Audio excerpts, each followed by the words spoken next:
National school drama की importance, उसका international stretcher, इन सब चीज़ों के बारे में मुझे मालूम नहीं था। ये मुझे एनएसडी के अंदर जाने के बाद पता लगा कि मैं कहाँ आ गया। लंदन से उन्होंने एक मुझे पेन भेजा था, अच्छा, जो आज तक मेरे पास बिल्कुल सुरक्षित है और मेरी धरोहर है, उनकी धरोहर है मेरे पास। विज्ञापन देखने को मिल गया था और मैंने डिसाइड कर लिया था कि मुझे अभी संडे को होमगार्ड की भर्ती में जाना है। जब उन्होंने डांटा तो मैं रोने लगा। एक डिस्टर्ब तो था ही मैं कि मुझे यहाँ से जाना है। नमस्ते। सिद्धांत नाम है मेरा और साथ में फ्रेम में गोविंद नामदेव जी हैं। और कैसे हैं सर? नमस्कार, बढ़िया बहुत अच्छा। और इस बातचीत को करने का जो हम आपके बीच लेकर आ रहे हैं, लल्लन टॉप आपके बीच लेकर आ रहा है, उस बातचीत को करने का एक थोड़ा सा उदास कारण है कि रंगकर्मी और रंग निर्देशक और कलाकर्मी कहें तो थोड़ा सा बेहतर होने के लिए इब्राहिम अलकाजी हमारे बीच नहीं है। 4 अगस्त को उनका निधन हुआ। काफ़ी समय तक भारतीय थिएटर को अपनी सेवाएं देने के बाद गए। तो हमने सोचा, ललन टॉप ने सोचा कि उनके साथ जो काम समय गुजार कर लोग आए हैं, जो उनके साथ काम करके लोग आए हैं, जो उनसे कुछ सीख कर आए, जो भांति भांति तरीकों से उनको याद करना चाह रहे हैं, तो उनसे बात की जाए। इसी क्रम में गोविंद नामदेव जी हमारे साथ आज जुड़ गए। सर, बातचीत करने के लिए बहुत शुक्रिया। आप सर 78 के बैच के हैं एनएसडी में। जी जी। अच्छा सर, मैं कुछ आपके इंटरव्यूज वगैरह देख रहा था, कुछ पढ़ रहा था, तो मुझे याद आता है कि आप डीयू गए थे सागर से, अपने घर सागर से, और डीयू से एक एक्सीडेंटली आप एनएसडी चले गए थे। नहीं, एक्चुअली क्या है, डीयू मेरा लक्ष्य था। सागर से जब मैं चला था तो मैं 7वीं क्लास पास था और मेरे मन में ये हसरत थी कि मैं कोई बड़ा आदमी बनूं। और बड़ा आदमी बनने के लिए मेरी ये ऑब्जर्वेशन थी कि पढ़ाई करना बहुत ज़रूरी होता है। जो भी बड़े बने हैं लोग, वो खूब पढ़े हैं और बड़े बड़े संस्थानों में पढ़े हैं, बड़े बड़े कॉलेजेस में पढ़े हैं, बड़े बड़े शहरों में पढ़े हैं। तो चूंकि बड़ा बनना था मुझे, तो बार बार यही विचार मन में आ रहा था कि मुझे अब सागर में पढ़ के मेरा बड़ा बनने का लक्ष्य पूरा नहीं होगा। सो मेरी इस इच्छा ने, मेरे इस विचार ने मुझे दिल्ली पहुंचा दिया। दिल्ली भारत की राजधानी और दिल्ली यूनिवर्सिटी मेरा लक्ष्य था। दिल्ली यूनिवर्सिटी में ग्रेजुएशन करना, वहाँ से डिग्री हासिल करना भी मेरे लिए बहुत बड़ी उपलब्धि थी। मैं कि बहुत ही लोअर मिडिल क्लास से मैं आता हूँ। सो इस हसरत के चलते मैं फिर दिल्ली पहुँच गया और 8वीं क्लास से वहाँ मैंने पढ़ाई शुरू की। और 8वीं क्लास, 9वीं क्लास, 10वीं क्लास, 11वीं क्लास, उन दोनों में 11वीं क्लास पास एलिजिबिलिटी थी नेशनल स्कूल ड्रामा की। मेरी कुछ ऐसी समस्या में फंस गया कि मैं 11वीं क्लास के बाद, मैं वहाँ एक्चुअली नौकरी करते हुए पढ़ रहा था और 11वीं क्लास के बाद ऐसी व्यवस्था नहीं हो पा रही थी कि मैं नौकरी भी करूं और पढ़ाई भी अपने दिल्ली यूनिवर्सिटी से ग्रेजुएशन की जो बात है वो मैं पूरी कर पाऊं। सो इस समस्या में उलझा हुआ था। तो मैं ऐसी कोई पार्ट टाइम जॉब ढूंढने की कोशिश कर रहा था जहां मैं कॉलेज के बाद पार्ट टाइम जॉब भी कर लूं, उसकी वजह से मैं अपनी ग्रेजुएशन पूरी कर पाऊं। तो उन्हीं दोनों मुझे नेशनल स्कूल ड्रामा में ट्रेनिंग के लिए दिल्ली सरकार का एक ऐड दिखाई दिया जो साहित्य कला परिषद ने डाला था।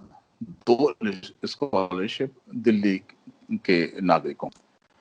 और चूंकि मैं कल्चरल एक्टिविटीज में बहुत आगे था, मतलब मुझे लगता था कि मैं स्टेज पर खड़े होकर कुछ भी परफॉर्म कर सकता, मैं गाना गा सकता था, मैं पोएट्री रेसिटेशन कर सकता था, मैं भाषण कर सकता था, मैं एक्टिंग कर सकता था, ये सब बहुत सारी चीजें। तो ये इन सब के चलते मेरे टीचर्स ने मुझे, मेरे दोस्त हैं,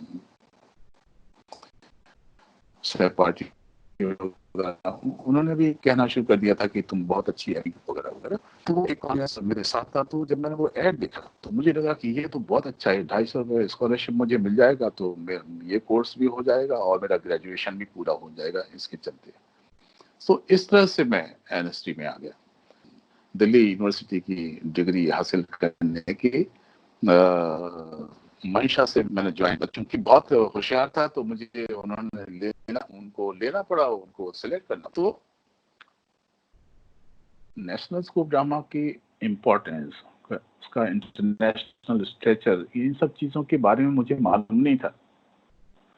ये मुझे एनएसडी के अंदर जाने के बाद पता लगा कि मैं कहाँ आ गया हूँ। सो इस तरह से मैं एनएसडी आ गया। अच्छा, जो आपका सवाल था उसके जवाब। हाँ हाँ हाँ हाँ हाँ। अच्छा, फिर अलकाजी साहब से कब मुलाकात हुई आपकी? अलकाजी साहब से एनएसडी में ही मुलाकात हुई मेरी। ये कब 75-75 की बात बता रहे होंगे जब आप एनएसडी पहुंचे होंगे? जी, सन 75 में मैंने ज्वाइन किया। ये मेरा एनएसडी का पहला साल था। जब मैंने ज्वाइन किया, मैंने प्रवेश लिया, उसी समय अलकाजी साहब से मेरी मुलाकात हुई और उनसे मुलाकात हुई और बाकी और एनएसडी के बारे में, एनएसडी के जो हमारे पुराने स्टूडेंट्स थे, पंकज कपूर वगैरह, ये सब हमारे सीनियर्स थे उस समय में। अच्छा। हाँ, तो इन सब से मुझे मेरी पहली बार मुलाकात जब मैं एनएसडी में गया तब हुई।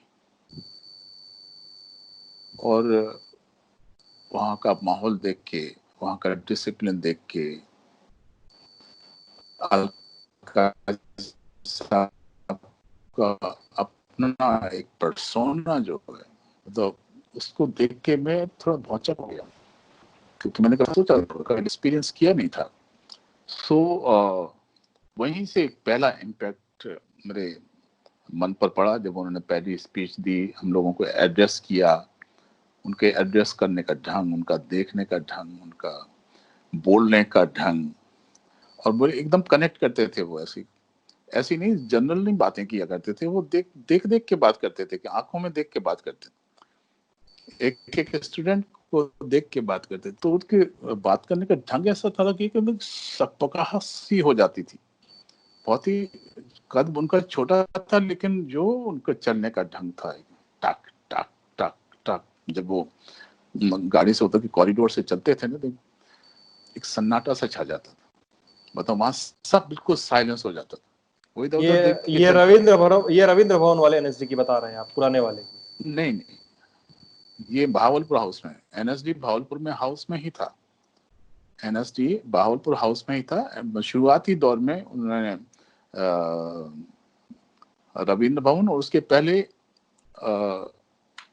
एक और कोई एरिया था, वहां पर कुछ दिन रहा नेशनल स्कूल ड्रामा। अच्छा। फाइनली बहावलपुर हाउस में ही ये इंस्टीट्यूट एस्टेब्लिश हुआ। तो वहाँ एक बड़ा कॉरिडोर है। हाँ। और उसी की बात मैं बता रहा हूँ, उस कॉरिडोर की बात कर रहा हूँ। और वो कॉरिडोर भी ऐसा है कि काफी लंबा है। तो जब वो चलते थे तो ठाक ठाक ठाक ठाक, वो तो उनको कुछ कहने की जरूरत नहीं थी, उनकी चाल में वो बात थी, जाओ बस सावधान हो जाओ, डिसिप्लिन आ रहा है। अच्छा।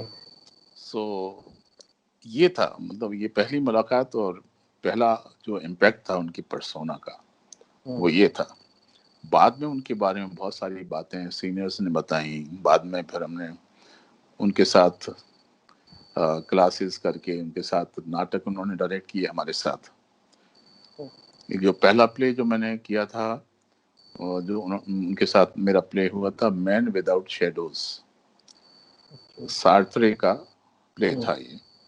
ये पहला प्ले था जो उन्होंने हम लोगों के साथ किया था फर्स्ट ईयर में, जब हम फर्स्ट ईयर में थे।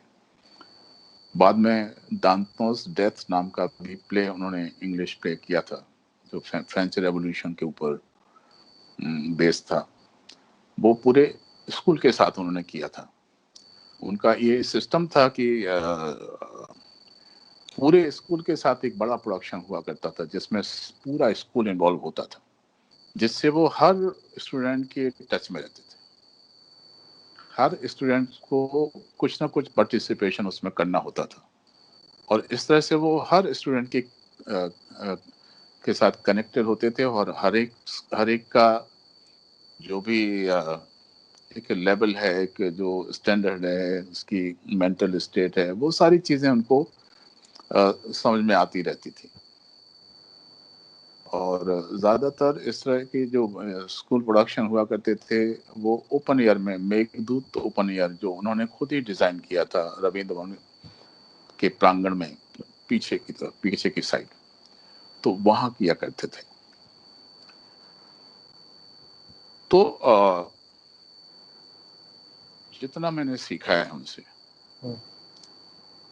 एक्टिंग तो है ही, जो कमाल के टीचर रहे हैं, जो मतलब ऐसा था, मतलब मैं आज भी मैं सोचता हूँ कि काश वो गुण मेरे अंदर आता। मतलब एक सेंटेंस कोई टीचर बोले और स्टूडेंट बिल्कुल एज इट इज ग्रहण कर ले, उसको ग्रहण हो जाए, ग्रहण कर ले नहीं, ग्रहण हो जाए, दिमाग में भी और हार्ट में भी, और वो सब वैसा करने लग जाए। ये कितना बड़ा गुण है किसी एक टीचर का। आजकल तो टीचर बोलते बोलते थक जाते हैं, स्टूडेंट करते नहीं वैसा। कि एक एक सेंटेंस ऐसे मेरे दिमाग में ऐसे घुसे, और ऐसा मतलब चमत्कारिक ढंग से प्रेरणा स्रोत थे उनके एक एक सेंटेंसेस, जिन्होंने मुझे प्रेरित किया कुछ खास, कुछ जो मेरे मन में भी था कुछ खास बनने का, वो कैसे हासिल कर सकते हैं ये रास्ता उन्होंने दिखाया। आज मतलब बहुत ही उनके बारे में मैं क्या सोचता हूँ, उनका मेरी लाइफ में क्या महत्व है, मेरे जीवन में क्या महत्व है, एक दो सेंटेंस से ही मैं आपको क्लियर कर देता। आज जो कुछ भी हूँ मैं, जो भी मेरी अचीवमेंट्स हैं, जो भी मेरी उपलब्धियां हैं, वो सिर्फ और सिर्फ अलकाजी साहब की वजह से। अगर वो नहीं होते, अगर वो मुझे नहीं मिलते, अगर मैंने उनसे नहीं सीखा होता, अगर मैंने उनसे ये नहीं सीखा होता कि लाइफ को इम्पैक्टफुल बनाने के लिए बनाते कैसे हैं, और बनाने के लिए क्या क्या जद्दोजहद, किस तरह की डिटर्मिनेशंस और किन चीज़ों की आवश्यकता पड़ती है, जो एक स्टूडेंट को, एक व्यक्ति जिसको कुछ खास बनना है, करना है, वो कैसे उनको लागू करे, कैसे उनको लाए, और कैसे मेहनत करे। मेहनत करने का रास्ता उन्होंने बताया। मेहनत इंटेलिजेंस के साथ, बुद्धि के साथ, ये नहीं कि मेहनत कर रहे हैं गधों की तरह, कुलियों की तरह, कुछ आ ही नहीं रहा है। दिमाग से, बुद्धि से, इंटेलिजेंस से आप क्या कर रहे हैं आपको मालूम होना चाहिए। वो जो मेहनत आप कर रहे हैं उसका असर क्या होने वाला है, वो आपको मालूम होना चाहिए। कुछ दिन में आपको मालूम हो जाना चाहिए कि इसका असर ये हो रहा है। अगर नहीं हो रहा है तो आपकी मेहनत में कुछ गलती है, कुछ कमी है। फाइंड आउट कि क्या प्रॉब्लम है। वो स्वयं 4:30 बजे उठा करते थे। अच्छा। ये उनका रूटीन था। और स्टडीज उनका बहुत ही शौक कह सकते हैं, उनकी आदत में शामिल था। स्टडीज किया करते थे, वर्ल्ड लिटरेचर, वर्ल्ड थिएटर, पूरा वर्ल्ड उनके दिमाग में भरा हुआ है। सुनते हैं सुबह सुबह हॉस्टल आ जाया करते थे। वो तो एक अलग उनका पार्ट है। हाँ। पहला पार्ट मैं ये बता रहा हूँ कि 4:30 बजे उठते थे, और जो कुछ भी जो भी मिशन है उनका सामने, जो मैंने उनसे लिया, उन्होंने बहुत ही क्लियर कट हमको बताया था कि अगर आपको लाइफ में मिशन तय करने पड़ेंगे, और जो अगर आपने कोई मिशन तय किया है तो उसके लिए बहुत ही अलग से आपको समय रखना पड़ेगा। उसको ऐसे जनरलाइज करके समय नहीं दे सकते। अगर आपने तय किया है कि आपको कोई प्रोजेक्ट बनाना है, एक प्रोजेक्ट बनाने का एक बड़ा उन्होंने सिलसिला चलाया हुआ था, चाहे वो एक्टर हो, चाहे वो डायरेक्टर हो, चाहे वो डिजाइनर, सबको एक जैसे हम थीसिस नहीं बनाते हैं, वैसे ही एक बड़ा ऐसे पूरे इतनी मोटी फाइल में हर चीज आपके डिजाइन्स और जो भी रिसर्च है वो सब रिसर्च वर्क करके एक बड़ी ऐसी फाइल बनाते थे जिसको हम प्रोजेक्ट बोला करते थे। क्या बोला और करते थे? जब प्रोजेक्ट्स अच्छा, प्रोजेक्ट्स ओके। हाँ, जैसे एक्टिंग का प्रोजेक्ट है, तो आधे अधूरे की हर चीज आप क्या आधे अधूरे के बारे में क्या सोचते हैं? मोहन राकेश जो उनके राइटर रहे, उनके बारे में आप क्या सोचते हैं? उन्होंने क्या क्या लिखा, उनका सोच क्या था, सामाजिक सरोकार क्या थे उनके, क्यों उन्होंने ये नाटक, बहुत सारी ऐसी बातें।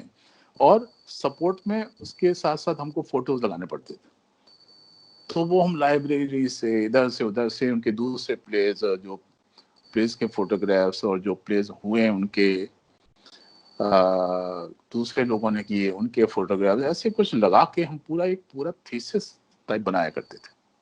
तो अच्छा, उन्होंने ये चलाया हुआ था ताकि एक्टर मेंटल रूप से भी मेच्योर हो, उसका बौद्धिक स्तर भी बढ़े। उन्होंने पहली बात कही, एक्टर हो तुमको पढ़ना पड़ेगा। अगर तुम पढ़ नहीं सकते तो तुम एक्टिंग नहीं कर सकते। तुमको एक्टिंग का, अच्छा उस समय पर एक स्पेशलाइजेशन का भी दौर था, मतलब फर्स्ट ईयर के बाद आपको स्पेशलाइजेशन मिलती थी, आप नहीं सिलेक्ट कर सकते, आपको मिलती थी। अगर आप में एक्टिंग का एक वो लेवल है तो ही आपको एक्टिंग का कोर्स मिलता था। अगर वो लेवल आपने अचीव नहीं कर पाए तो आपको डिजाइनर का कोर्स मिल जाता था। ज्यादातर डिजाइनर्स में ही जाते थे लोग। सो हर चीज खासतौर से एक्टर्स के लिए बहुत ही फोकस थे वो इस बात के लिए कि एक्टर को पढ़ा लिखा होना चाहिए, पढ़ा लिखा एक्टर होगा तो वो ज्यादा अच्छे ढंग से एक्ट कर पाएगा। तो उन्होंने हमको ये सीख दी कि आपको स्टडीज में जाना पड़ेगा। इसी वजह से वो प्रोजेक्ट्स हर स्टूडेंट को करने पड़ते थे। सो बात यही है, मतलब यहाँ से शुरू हुई थी कि आज जो कुछ भी मैं हूँ, जितना भी मैंने सीखा है, जिंदगी को सीखा है, अपने स्किल को मैच्योर किया है, परिपक्व बनाया है, वो उन्हीं के दिए हुए गाइडलाइंस पर बनाया है। आज मैं उनके लिए, मैं हमेशा जब भी कुछ मैं अचीव करता हूँ, जब भी कुछ उपलब्धि होती है, सबसे पहले उनको प्रणाम जाता है। अच्छा सर, आप जैसे बता रहे हैं कि सीनियर्स आपको आपके जो एक उनके एड्रेस के बाद, आप लोग के वेलकम एड्रेस के बाद आपको सीनियर्स ने उनके बारे में बताया। क्या उन्होंने यही क्या बताया, क्या बताया उन्होंने? यही बताया उनके डिसिप्लिन, अच्छा, मतलब उसके कि इस ये तो सब हम, बारे में जानकारी दी उनको। हाँ उनके बताया कि कैसे रहना है, मतलब कैसे तुमको रहना पड़ेगा अपने कमरे में भी। एक दिन जो मैंने सुना था उनके बारे में, एक दिन देख लिया हमने अचानक, हम तो सो रहे थे, अचानक अच्छा, खट खट खट खट खट दरवाजा खटखटाया। तो हम तो उस समय क्या संडे था शायद, तो हम तो सो रहे थे, सो बिल्कुल आलस में हमने सोचा कोई शायद हो सकता है वॉचमैन वगैरह हो। दूसरी बार खट खट खट खट खट, तो हमको लगा कि कुछ गड़बड़ है, कोई है, कोई बाहर से आया। हमने खोला, हम तो अपने चड्डी बनियान में थे, खड़ाक से अंदर आए, अंदर इधर उधर देखा, सब अस्त व्यस्त था। उन्होंने बाथरूम का दरवाजा खोला, बाथरूम का दरवाजा देखा, सब आमतौर पर जैसे लापरवाह होते हैं स्टूडेंट्स वगैरह, सब जो पॉट में, वो जो पॉट भी गीला था, गंदा था, उधर हमारे बनियान वगैरह पड़े थे, तो उन्हें सारे बनियान वगैरह उतारे और वो पॉट पूरा साफ किया, सुखाया, और नीचे पूरा जो फर्श था उसका बाथरूम का, वो फटाफट फटाफट किया, और ऐसे लात मारे कपड़ों में, सब कपड़े को पूरा सुखा के, बी टाइडी, ओके। इतना बोल रहा क्लीनलीनेस साफ साफ। मस्ट इज मस्ट, ऐसा करके उन्होंने, और कुछ ज्यादा नहीं बोले, निकल गए बाहर। सो तो ये था उनका, और ये हमने पहले सुना था, और यही उन्होंने ये हमने फिर देखा भी बाद में। अच्छा। सो अच्छा, ऐसा नहीं था कि वो ऐसे टीचर थे सिर्फ खामोखा का ही दादागिरी दिखाते रहते थे, या खामोखा का डिसिप्लिन हमारे ऊपर लादते रहते थे। वो खुद भी डिसिप्लिन थे। टाइमिंग उनका बराबर, टाइमिंग ऐसा परफेक्ट टाइमिंग था। जिस टाइम में जो तय किया उस टाइम में होना चाहिए, स्टार्ट होना चाहिए, वहां मिलना चाहिए। तो इस तरह की जो पाबंदियां थी, इस तरह के जो डिसिप्लिन थे, वो खुद भी करते थे उसको। जिस तरह से मैं बता रहा हूँ कि 4:30 बजे उठते थे, पर सारी तैयारियां करते थे, जो कुछ उनके आगे टास्क होते थे, या जो कुछ भी हमको टास्क देने होते थे, या कोई प्ले डायरेक्ट करना, उन्होंने उनके बारे में ये फेमस हो गया था या फैला दिया गया था कि ये सिर्फ अंग्रेजी नाटक ही कर सकते हैं, क्योंकि ये राडा में पढ़े हैं और इंग्लिश मीडियम है इनका, और इनको सिर्फ वर्ल्ड थिएटर में वेस्टर्न थिएटर ही आता है, या ग्रीक थिएटर आता है, इंडियन थिएटर से इनका कोई लेना देना नहीं है। ऐसी कुछ बातें उड़ने लगी थी। जबकि हम तो ये उन्होंने भी सुनते हैं कि भरतपुर से नटों वगैरह को बुला के, नौटंकियों वालों को बुला कर भी एक्सरसाइज वगैरह करवाई वो रहती बाद है। में वो बाद में उन्होंने, जब उनके बारे में ये सब उड़ने लगा कि वो सिर्फ इंग्लिश प्लेस ही कर सकते हैं, या ग्रीक प्लेस ही कर सकते हैं, या वेस्ट की नकल ही कर सकते हैं, हमारे हिंदुस्तान में ये सब अंग्रेजी नाटकों का चलन चला रहे हैं, तो उन्होंने इसको एक चैलेंज के रूप में लिया, और इंग्लिश संस्कृत नाटक उन्होंने स्टडी किए। संस्कृत नाटक स्टडी किया पूरा, और उसमें से मृच्छकटिकम नाम का नाटक उठाया, ह्यूज प्रोडक्शन, और वो नाटक वो तैयार की करवाया सारे स्टूडेंट्स से, और जब उसका शो हुआ तो लोग एकदम दंग रह गए।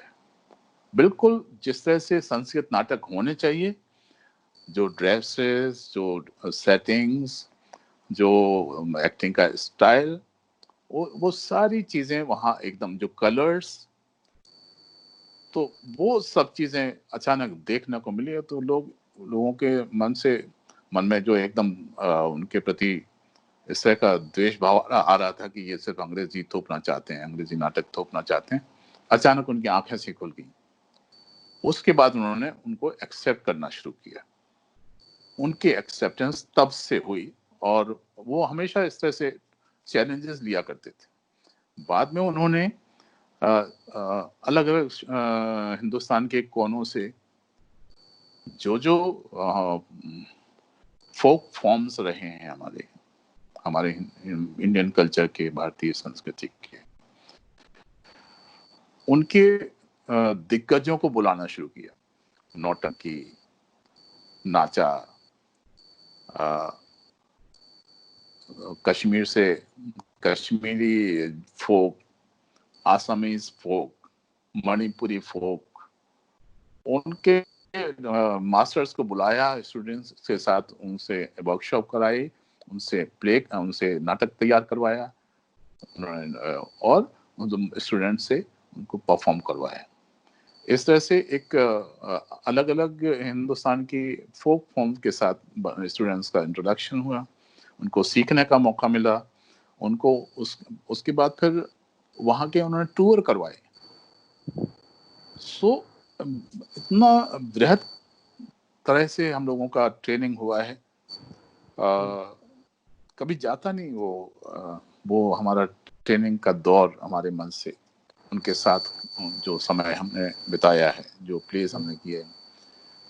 बाद में मैंने रेपर्टरी कंपनी में रहा, मैं 11 साल, 3 साल 75, 76, 77 करने के बाद 78 से 89 तक मैं रेपर्टरी कंपनी में रहा। ओके। वहाँ भी अलकाई साहब ने हमारे साथ प्ले डायरेक्ट किया, तुगलक नाम से, जो उन्होंने पहले भी किया था। बाद में इस तुगलक का शो हमने लंदन में भी किया। अच्छा। सो उनके डायरेक्शन में खूब काम किया है और खूब आनंद रहा है। अच्छा सर, ये किस्से बड़े सुनते हैं अलकाजी साहब के कि सर कई लोग बता रहे थे कि बेहतरी के लिए ही, लेकिन प्रोडक्शन वगैरह के समय डांटते बहुत थे, बेहतरी के लिए डांटते थे। नहीं आ, नहीं, ऐसे कोई नहीं। पागलपंती नहीं थी। डांटना भी एक बिल्कुल सलीकेदार पूरे। ही अच्छा। Was a composed person. हम्म। बिल्कुल मतलब कोई ऐसा नहीं कह सकता कि बहुत बेजा डांटते थे, नहीं। ये है कि कोई बहुत ज्यादा गलती करता है, बहुत ज्यादा गलती कर रहा है, तो बहुत पूरे एटिकेट्स के साथ उसको अच्छी तरह से डांट देते थे और ये बता देते कि अगर तुमने अगली बार ऐसा किया तो यू विल बी रस्टिकेट, ओह अच्छा। तुमको फेंक दूंगा, मैं यहाँ से बाहर कर दूंगा। और कई लोगों को किया उन्होंने बाहर। और कई सर लोगों को हाँ। कई लोगों को फेल भी किया। बहुत सारी ओके। चीजें की उन्होंने जो बहुत जरूरी थी। ओके। एक मतलब एक इतने बड़े इंस्टीट्यूट को चलाने के लिए, इतने बड़े इंस्टीट्यूट की रेपुटेशन बनाए रखने के लिए बहुत सारी ऐसी चीजें हैं जो करनी पड़ती हैं। वो एक टीचर भी थे, एक अच्छे बिल्कुल कड़क एडमिनिस्ट्रेटर भी थे, जो बहुत जरूरी होते हैं। अच्छा सर, प्रोडक्शन वगैरह जब आप थे, रिपर्टरी में थे, एनएसडी में, उसके पहले थे, उसके बाद जब आप फिल्मों की तरफ जाने लगे, हाँ जी। फिल्मों की, तो उसके बाद क्या अलकाजी साहब से कोई बातचीत, मुलाकात कभी हुई? जी, मैं संपर्क में रहा बराबर। हम्म। मैं तकरीबन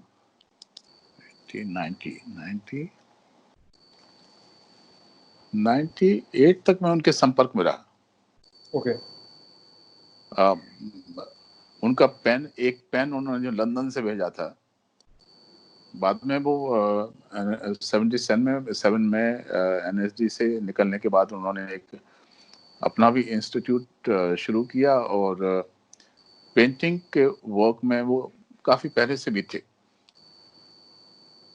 सो वो फिर उस तरह से पेंटिंग्स वगैरह कलेक्ट करने के पॉइंट ऑफ व्यू से भी, और चूंकि वो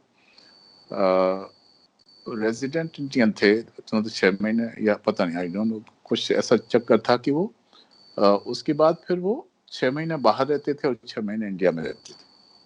ओके। तो लंदन से उन्होंने एक मुझे पेन भेजा था, अच्छा।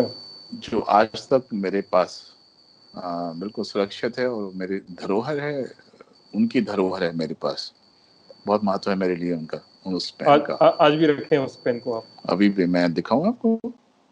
दिखाइए दिखाइए। एक ये वो पेन है जो उन्होंने 85 दिसंबर में मुझे भेजा था। ओह।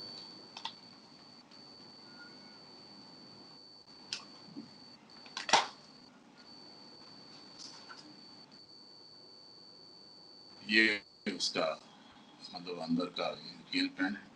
अंदर हम्म। कुछ इसके कार्ट्रिजेस वगैरह हैं जो साथ में ये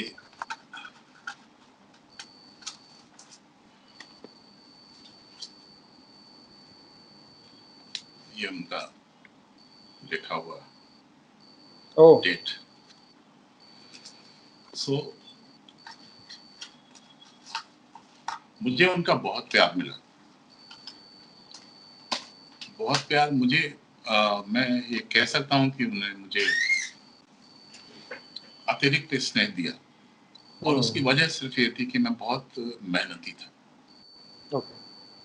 बहुत मतलब कोई भी वो मुझे टास्क देते थे, या वो मेरे बारे में ये फेमस था कि कोई भी मुझे टास्क मिलता था तो मैं उसको बहुत ही मेहनत के साथ उसको कंप्लीट किया करता था।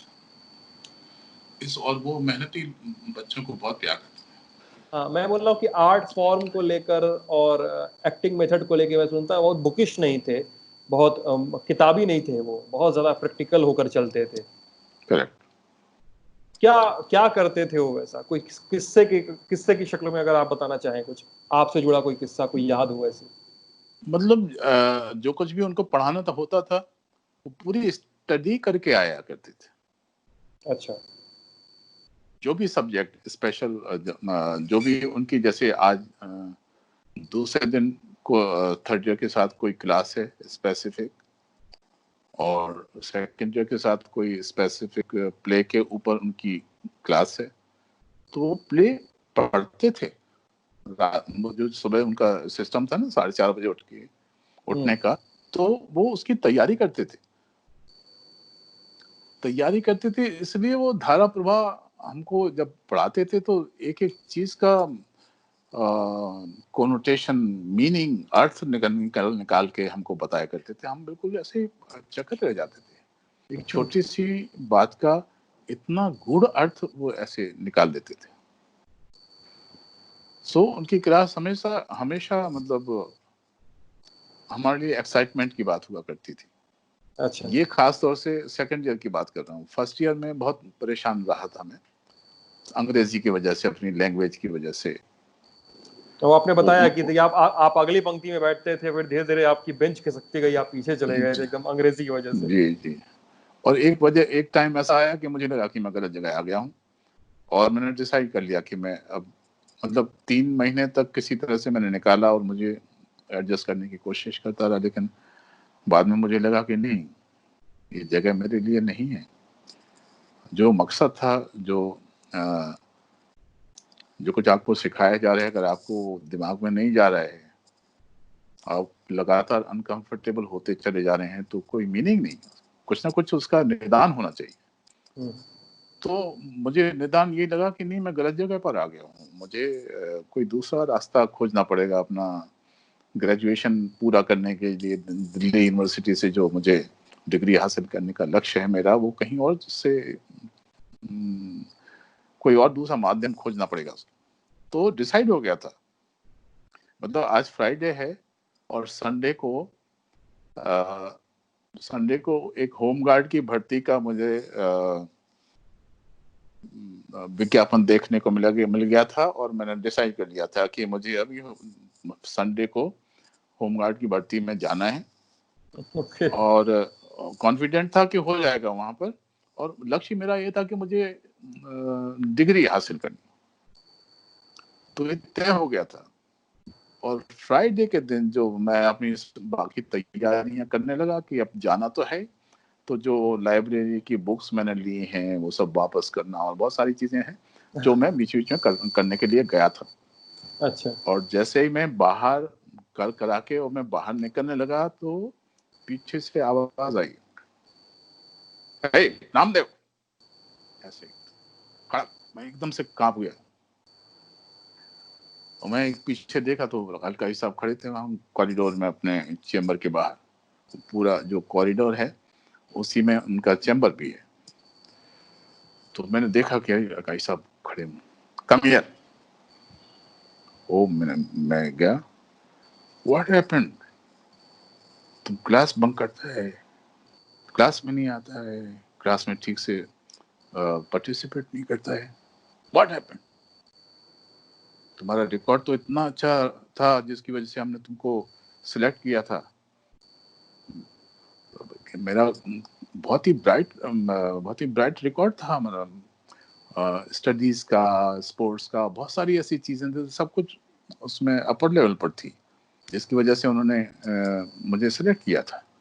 What happened?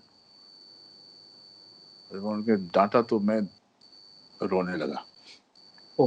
एक डिस्टर्ब तो था ही मैं कि मुझे यहाँ से जाना है, तो मैंने रोने लगा। तो वो भी थोड़ा सा ऐसे हो गया, सहम से गया, ये तो रोने लगा, मेरी डांटने की वजह से रोने लगा। तो उन्होंने कहा ओके ओके, कम कम कम। तो उन्होंने मुझे ऐसा करके अपने चैम्बर के अंदर लेके गए, और फट जल्दी से उन्हें एक गिलास पानी निकाल के ड्रिंक और उसने पिलाया, और बिल्कुल साथ में सोफे पर मेरे को बिठा के पूछने लगी, टेल मी व्हाट हैपेंड, क्या हुआ है? मैंने रोते रोते अपनी सारी बात कही उनसे। मैंने उनको बताया कि मुझे जो यहाँ पढ़ाया जाता है मुझे समझ में नहीं आता है। यहाँ पर जो पढ़ाने का माध्यम है वो अंग्रेजी है। संस्कृत ड्रामा भी अंग्रेजी में पढ़ाया जाता है। तो मुझे कुछ समझ में नहीं आता है। अब जब समझ में नहीं आएगा तो मैं खुद भी इतना मतलब परेशान हूँ कि क्लास में मुझे समझ में नहीं आ रहा है और मैं ठीक तरह से पार्टिसिपेट नहीं करता। खूब रो रो के मैंने सारी बात कही और मैंने कहा कि जब मैंने फॉर्म भरा था एनएसडी का तो उसमें लिखा था कि पढ़ाने का माध्यम जो होगा वो अंग्रेजी और हिंदी में होगा। यहाँ तो हिंदी में कोई बोलता ही नहीं है। ऐसे रो रो के मैंने बोल दिया तो वो एकदम चुप हो गए क्योंकि उनको लगा कि उनको ये मिस्टेक महसूस हुई उनको कि इस बार इस तरफ उन्होंने शायद ध्यान नहीं दिया था। तो उन्होंने कहा ओके ओके। थोड़ी देर सोचने के बाद उन्होंने मुझे बोला कि जिन सब्जेक्ट्स में लैंग्वेज नहीं इस्तेमाल होती उसमें तो तुम वर्क कर सकते हो ना। वो ऐसे तकरीबन 8 सब्जेक्ट्स हैं। अगर 4 लिटरेचर के सब्जेक्ट्स हैं जिसमें लैंग्वेज ज़्यादा पार्ट प्ले करती है और जो आपकी समझ में नहीं आता, लेकिन 8 सब्जेक्ट्स तो ऐसे हैं जिसमें लैंग्वेज इस्तेमाल ही नहीं होती। और जिस तरह का तुम्हारा एक मेहनत करने का जज्बा है वो अगर तुम उन सब्जेक्ट्स में लगाओ तो तुम शाइन कर जाओगे। उन्होंने कहा कि मेकअप है उसमें कोई लैंग्वेज इस्तेमाल नहीं होती, डांस मूवमेंट है उसमें कोई लैंग्वेज इस्तेमाल नहीं होती, म्यूजिक है उसमें कोई लैंग्वेज इस्तेमाल नहीं होती, स्वॉर्ड फाइटिंग है उसमें कोई लैंग्वेज इस्तेमाल नहीं होती, योगा है उसमें कोई लैंग्वेज इस्तेमाल नहीं होती, स्पीच वॉइस एंड स्पीच है इसमें कोई लैंग्वेज इस्तेमाल नहीं होती। उन्हें ऐसे 7-8 सब्जेक्ट मुझे गिना दिए। एकदम से मेरा तीसरा नेत्र खुल गया। मतलब जो ज्ञान चक्षु एकदम से खुल गए। यस, मैंने तो कभी इस बारे में सोचा ही नहीं था। और मतलब मन में मैंने बोला कि यस ये तो है। मैंने कहा यस सर आप ठीक कह रहे हैं। बोले रुको। तो उन्होंने सारे स्टाफ को बुलाया जो हमारी क्लासेस में थे और बुलाया और उनको एक किस्म से डांटा कि इस लड़के का प्रॉब्लम देखो, आप लोगों ने कभी सोचा भी नहीं है। आप जो कुछ भी पढ़ाते हैं इंग्लिश में पढ़ाते हैं, ये बच्चा अंग्रेजी नहीं समझता है और हमने कमिट किया है कि हम हिंदी में भी पढ़ाएंगे। तो कोई तो जब तक इसको समझ में नहीं आएगा ये आगे प्रोग्रेस कैसे करेगा। सो प्लीज इसकी तरफ इस जो भी चीजें इसको समझ में नहीं आती है उसको तब तक समझाओ जब तक ये समझे ना। प्लीज एक्स्ट्रा अटेंशन दीजिए इनकी तरफ। और ऐसा करके उन्होंने ऐसा माहौल बना दिया। और उसके बाद फर्स्ट ईयर के एग्जाम होने तक मैं टॉप रैंक में आ गया था क्योंकि मेहनत करने की आदत मुझे बहुत थी।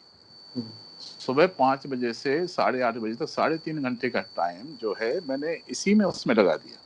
जो सब्जेक्ट्स मुझे मजबूत करने थे, योगा, डांस मूवमेंट, ये वो, उन सब की आधा घंटा अलग से प्रैक्टिस, इंटेंसिव प्रैक्टिस वो करके 1 साल के अंदर मैं टॉप रैंक में आ गया। और बाद में जो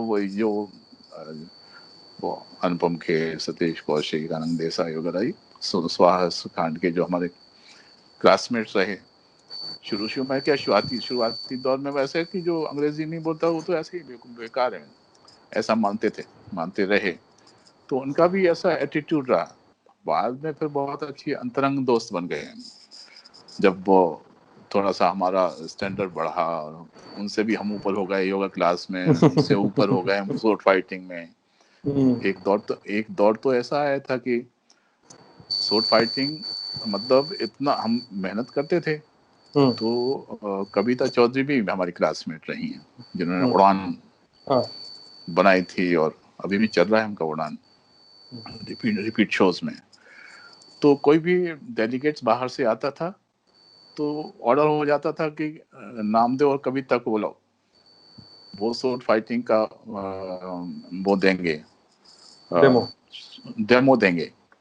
और होता यह था कि हम 2-2 तलवारों से लड़ा करते थे और पूरा बिल्कुल ऐसे एकदम से होता ना कि जैसे फाइटर लड़ते हैं दो, वो वैसे लड़ते थे, लोग डर जाते थे कि अरे कहीं अब लगेगी, अब लगेगी लगेगी, लेकिन हमारी प्रैक्टिस ऐसी थी कि बहुत ही कमाल का वो परफॉर्मेंस होता था हमारा। सो अलकायद साहब ने जो हमको राह दिखाई, जो उन्होंने समझाया, वो आज तक इतना मतलब अंदर तक ऐसा घुसा हुआ है, हर समय हमको कहीं ना कहीं वो लाइट दिखाता है। सो ये है ये कि गुरु कैसा होता है, हर जगह आपको लाइट दिखा दे, हर हर जगह, हर परेशानियों में कोई ना कोई इस तरह की रोशनी दिखा दे। जो उसने हमको सिखाया, उसी का सिखाया हुआ ही तो हमारी परेशानियों में कहीं ना कहीं किसी न किसी तरह से काम आ जाता है। कभी तो उनका, मैं कभी एक्टिंग की बात ही नहीं कर रहा हूँ, लाइफ में भी बहुत लाइफ सारी में भी। चीजें उन्होंने ऐसी बताई जो हमेशा कहीं ना कहीं हमको सॉल्व कर देती हैं प्रॉब्लम हाँ, जिंदगी की। या तो ये थे गोविंद नामदेव, मशहूर रंगकर्मी और अभिनेता, हमारे साथ लल्लन टॉप पे बातचीत करते हुए Ibrahim Alkazi, NSD, acting, art form, इन सारी चीज़ों के इर्द गिर्द बातचीत करते हुए। इब्राहिम अलकाजी को लेकर हमारे चैनल्स पे वीडियो आ रहे हैं, आप देख सकते हैं उन वीडियो पे। यहाँ पे इस वीडियो पर आपकी क्या राय है, हमें कमेंट सेक्शन में ज़रूर बताइएगा। क्या सवाल उपज रहे हैं, क्या और जानना चाहते हैं, वो भी बताइएगा। आप सभी का शुक्रिया। शुक्रिया, बहुत बहुत धन्यवाद।